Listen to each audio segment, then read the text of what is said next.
Corona సమయంలో అన్ని IT సంస్థలు వారి ఎంప్లాయీస్కి వర్క్ ఫ్రమ్ హోమ్ ఆప్షన్ ఇచ్చిన సంగతి తెలిసిందే. అయితే లాక్డౌన్ తర్వాత గత సంవత్సరం నుండి అన్ని ఐటీ సంస్థలు ఎంప్లాయీస్ని ఆఫీసులకు రమ్మని చెప్పాయి.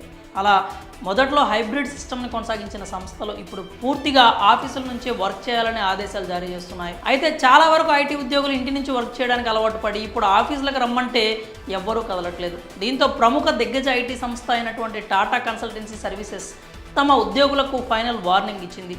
ఇక ఆ సంస్థలో పనిచేసే ఉద్యోగులు ఖచ్చితంగా సంస్థ ఇచ్చిన ఆదేశాలను పాటించాల్సిందే. మరి వర్క్ ఫ్రమ్ హోమ్ ఆఫీస్కి సంబంధించిన కొత్త ఆదేశాల గురించి పూర్తి వివరాలు ఇప్పుడు తెలుసుకుందాం. ప్రముఖ టెక్ దిగ్గజ సంస్థ టాటా కన్సల్టెన్సీ సర్వీసెస్ తాజాగా కొన్ని కీలక నిర్ణయాలు తీసుకుంది. తమ సంస్థలో పనిచేసే ఉద్యోగులకు ఫైనల్ వార్నింగ్ ఇచ్చింది. గతంలోనే ఎన్నోసార్లు టెకీలను ఆఫీసులకు రమ్మని చెప్పిన సంగతి తెలిసిందే. అయితే ఇక ఇప్పుడు ఆఫీసులకు ఖచ్చితంగా తిరిగి వచ్చే విషయంలో కీలక నిర్ణయం తీసుకుంది. ఎట్టి పరిస్థితుల్లో మార్చి చివరిలోపు ఆఫీసులకు రావాల్సిందేనని స్పష్టం చేసింది. ఇదే చివరి అవకాశం అంటూ ఉద్యోగులకు సమాచారం అందించింది. అంతేకాకుండా ఇచ్చిన గడువులోపు ఆఫీసులకు రాని వారు దాని పరిణామాలను ఎదుర్కోవాల్సి వస్తుందని TCS chief operating officer N G Subrahmanyan తెలిపారు. ఈ విషయమై ఆయన మాట్లాడుతూ ఈ విధంగా చెప్పుకొచ్చారు.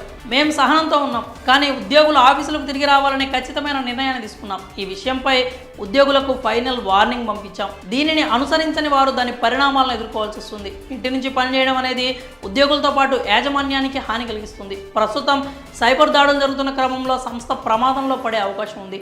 ఇంటి నుంచి భద్రత కల్పించలేం, అక్కడ బిజినెస్కు సెక్యూరిటీ రిస్కులు ఉంటాయి అంటూ ఆయన తెలియజేశారు. అలాగే గతంలో సంస్థ ఎదుర్కొన్న ఇబ్బందుల గురించి కూడా వెల్లడించారు. కేవలం ఒక్క టాటా కంపెనీలో మాత్రమే కాకుండా 3 అమెరికాలోని తమ యూనిట్లలోని ఒక దానిలో సైబర్ సెక్యూరిటీ సమస్య వచ్చినట్లు ఇన్ఫోసిస్ సంస్థ కూడా తెలిపింది. కాబట్టి ఈ క్రమంలో ఎటువంటి సైబర్ నేరాలకు లోనవ్వకుండా ఉండేందుకు టీసీఎస్ కఠిన చర్యలు తీసుకుంటున్నట్లు తెలుస్తోంది. ఇక ఫైనల్గా కరోనాకు ముందు ఉన్న వారి ఒరిజినల్ కల్చర్ తిరిగి తీసుకొచ్చే విధంగా టీసీఎస్ ప్లాన్ చేస్తున్నట్లు అర్థమవుతోంది. మరి టీసీఎస్ తీసుకున్న ఈ నిర్ణయం